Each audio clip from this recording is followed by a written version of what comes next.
असं काही लिहावं ते कोणीही पुसू नये. असं काही लिहावं ते कोणीही पुसू नये. पुसता येत नाही म्हणून काळाने विरमुसू नये.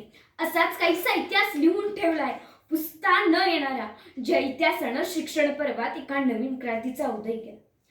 दृश्य एकच असतं पण पाहणारे डोळे मात्र दोन असतात. माणूस एकच असतो पण चालणारे पाय मात्र दोन असतात. प्रकाश एकच असतो पण जळणारे दिवे मात्र अनेक असतात. तसेच बोलणारा एकच असतो पण ऐकणारे मात्र हजारो असतात. बोलणाऱ्याच्या तोंडून निघालेले शब्द हे ऐकणाऱ्याच्या मनामध्ये घर करून बसतात. अशा या सर्व श्रोत्यांना व इथे उपस्थित सर्व मान्यवरांना मी कुमारी शिवानी पांडुरंग घोडके सादर अभिवादन करून शिक्षण क्षेत्रातील दीपस्तंभ कर्मवीर अण्णा या विषयावर बोलण्यास सुरुवात करते. कर्मवीर भाऊराव पाटील यांचा जन्म 22 सप्टेंबर 1887 रोजी कोल्हापूरमधील कुंभोज या ठिकाणी झाला. कर्मवीरांचे वडील पायगोंडा पाटील व आई गंगूबाई. अण्णांना शाळेत असताना गोरगरीब लोकांना मदत करण्याची सवय होती. इस्लामपूर येथे 1907 साली वर्गाबाहेर बसून शिकणाऱ्या ज्ञानदेव घोलप या अस्पृश्य समजल्या जाणाऱ्या समाजातील विद्यार्थ्याला घरी नेऊन जेवू घातले. त्याच्या शिक्षणाची सोय केली. हेच ज्ञानदेव घोलप पुढे विधानसभा सदस्य झाले आणि रयत शिक्षण संस्थेचं अनुदान सरकारने बंद केलं. त्यावेळेस विधानसभेत सरकारला धारेवर धरण्यात आलं. एका प्रकरणात अण्णासाहेब लठ्ठे यांच्या विरोधात खोटी साक्ष देण्यात कर्मवीर अण्णांवर दबाव आणण्यात आला, परंतु कर्मवीर अण्णांनी खोटी साक्ष देण्यास स्पष्ट नकार दिला. त्यावेळी कर्मवीर भाऊराव पाटील म्हणाले, मी मेलो तरी चालेल पण मी खोटी साक्ष देणार नाही. मी मेलो तरी चालेल पण मी खोटी साक्ष देणार नाही. हो होता कर्मवीरांचा सत्यशोधक बाळा. याचा राग म्हणून कर्मवीर अण्णांना डांबर प्रकरणात गोवण्यात आले. अण्णांचा अतोनात छळ करण्यात आला, परंतु अण्णांनी खोटी साक्ष दिली नाही. अण्णांच्या आयुष्याला खरी क्रांती देणारा प्रसंग, ज्यावेळेस त्यांच्या घरी काही पाहुणे आले होते. सर्वजण जेवायला बसले. सहज एका पाहुण्याने विचारले, भाऊराव काय करतात?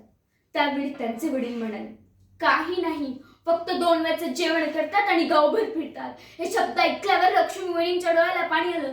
जेवण वाढत असताना लक्ष्मीवहिनींच्या डोळ्यातील अश्रूचा एक थेंब कर्मवीर अण्णांच्या ताटात पडला.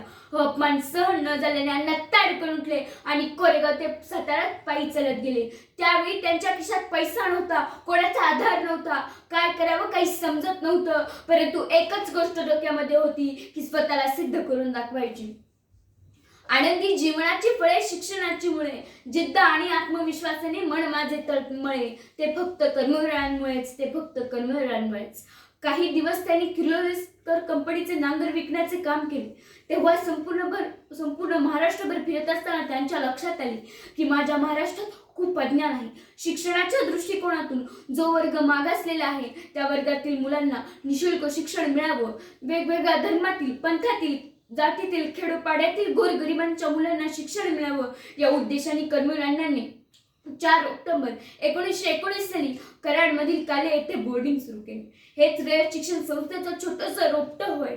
ज्या रयत शिक्षण संस्थेचं कर्मवीरांनी एवढंसं रोपटे लावलं, त्या रयत शिक्षण संस्थेचा एवढा मोठा वटवृक्ष झालेला पाहायला मिळतो. वटवृक्षाच्या प्रत्येक पारंब्या महाराष्ट्रातील कानाकोपऱ्यात दुर्गम भागात खेडोपाडी पसरल्या आहेत. रयत शिक्षण संस्थेच्या स्थापनेमागे लक्ष्मीबाईंचा मोलाचा वाटा. एकदा संक्रांतीच्या सणावेळी वसतिगृहातील मुलांना जेवायला मिळावं म्हणून त्यांनी त्यांचा सौभाग्याचा अलंकार म्हणजे त्यांचे मंगळसूत्र गहाण ठेवले. म्हणून तर म्हणावेसे वाटते, रयत शिक्षण संस्थेवर सावली आहे वटवृक्षाची. रयत शिक्षण संस्थेवर सावली आहे वटवृक्षाची. म्हणूनच गोरगरीब जनतेसाठी अलंकार विकते ती माऊली रयतेची. अलंकार विकते ती माऊली रयतेची. त्या काळात ही 18 अपगड जातीतील मुले एकत्र राहतात व जेवतात. हे पाळण्याचं ती स्वर्गातील देवांची दाटी व्हावी असं दृश्य कर्मवीर अण्णांनी आपल्या रयतेचं निर्माण केलं. शिवाजी कॉलेजचं नाव बदलण्याचा प्रस्ताव आला.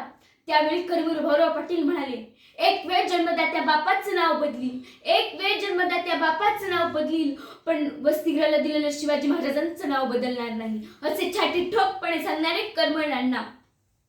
अण्णांनी लोकांना नुसतं शिक्षण दिलं नाही. अण्णांनी लोकांना नुसतं शिक्षण दिलं नाही किंवा मुलं नुसतं साक्षर बनवली नाही, तर अण्णांनी माणसं घडवली. स्वावलंबी शिक्षणाचा दिला मूलमंत्र. कमवा आणि शिकायचं अचूक साधले तंत्र. अण्णांच्या शैक्षणिक आणि सामाजिक कार्याबद्दल पुणे विद्यापीठाने 1959 साली डीलिट ही पदवी देऊन सन्मानित केले, तर भारत सरकारने पद्मभूषण हा पुरस्कार देऊन गौरव करण्यात आला. त्यावेळी कर्मवीर भाऊराव पाटील म्हणाले, जनता जनार्दनाने दिलेली कर्मवीर पदवी त्याहूनही श्रेष्ठ. एक लक्षात ठेवा, अरे एक लक्षात ठेवा, फांदीवर बसलेली चिमणी फांदीत तुटेल म्हणून कधी घाबरत नाही. फांदीवर बसलेली चिमणी फांदीत तुटेल म्हणून कधी घाबरत नाही, कारण तिचा बसलेल्या फांदीवर नाही तर तिच्या पंखांवर विश्वास असतो. अशा महान शिक्षण महर्षींना अभिवादन करते व शेवटी जाता जाता एवढंच म्हणते, तेलाशिवाय अर्थ नाही समईच्या वातीला, धारेशिवाय अर्थ नाही तलवारीच्या पातेला. तसेच रयत शिक्षण संस्थेशिवाय अर्थ नाही या मातीला, धन्यवाद.